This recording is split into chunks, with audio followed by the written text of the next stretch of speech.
नमस्कार। आप सुन रहे हैं द बॉलीवुड रेडियो और मैं हूं आपके साथ आकाश। दोस्तों, आज के इस पॉडकास्ट में किस्सा दिलीप कुमार और सायरा बानो का। वो हीरोइन जिसके साथ फिल्म करने से दिलीप कुमार ने इसलिए मना कर दिया था कि तुम उम्र में बहुत छोटी हो, और उसी एक्ट्रेस के साथ दिलीप साहब ने शादी की। दिलीप कुमार ने साल 1966 में सायरा बानो से शादी की थी और शादी के दौरान सायरा बानो 22 साल की थी और दिलीप साहब 44 साल के, यानी 22 साल का दोनों में फासला था। सब दिलीप कुमार की शादी की खबर सुनकर हैरान थे कि 44 साल के होने पर अब दिलीप साहब घोड़ी चढ़े हैं।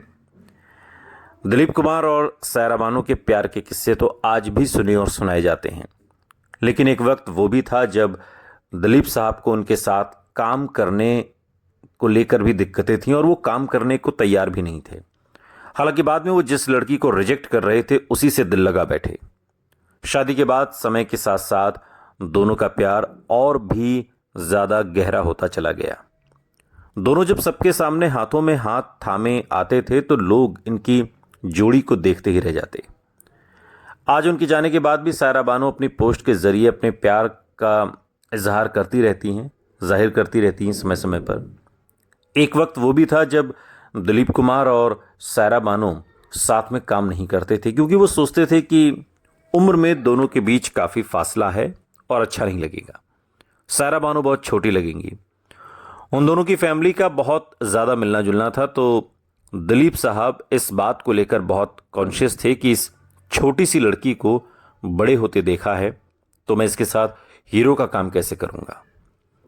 राम और श्याम के लिए उनकी हीरोइन का ऑफर भी सायरा के पास आया था, लेकिन दिलीप कुमार ने इसी संकोच की वजह से उस रोल में भी उन्हें रिफ्यूज कर दिया था, क्योंकि दोनों की जोड़ी पर्दे पर अच्छी नहीं दिखती थी, ऐसा दिलीप साहब का मानना था।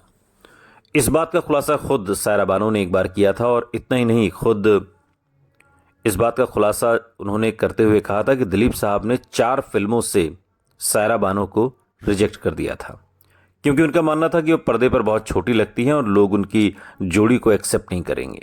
कहा तो यह भी जाता है कि दिलीप कुमार से पहले सायरा बानो एक्टर राजेंद्र कुमार के प्यार में गिरफ्तार थीं। दोनों ने फिल्म बेला में साथ काम किया था और इसके अलावा भी दोनों कई फिल्मों में नजर आए थे। राजेंद्र कुमार के शादीशुदा होने की बात जानते हुए भी सायरा बानो उनके प्यार में डूबी हुई थी। आपको बता दें कि सायरा बानो ने दिलीप कुमार को शादी के लिए खुद प्रपोज किया था। दोनों की उम्र में 22 साल का फासला था, लेकिन दोनों ने शादी की। दिलीप कुमार की मौत के बाद सायरा बानो ने उनके साथ शादी के रिश्ते को बखूबी निभाया। दोनों की जोड़ी बॉलीवुड की एवरग्रीन जोड़ियों में शामिल है, और आज भी जब दिलीप साहब हमारे बीच नहीं हैं, गाहे बगाहे सायरा बानो सोशल मीडिया पर एक्टिव रहती हैं, इंस्टाग्राम पर एक्टिव रहती हैं। दिलीप साहब से जुड़े हुए किस्से, दिलीप साहब से जुड़ी हुई बातें, उस दौर की बातों को वो साझा करती रहती हैं, और जो दोनों के बीच का इश्क है ना, वो आपको उन पोस्ट्स में जो वो शेयर करती हैं, विचार साझा करती हैं, उससे आप समझ सकते हैं। सच्चा इश्क शायद इसे ही कहते हैं। सुनते रहिए द बॉलीवुड रेडियो, सुनता है सारा इंडिया।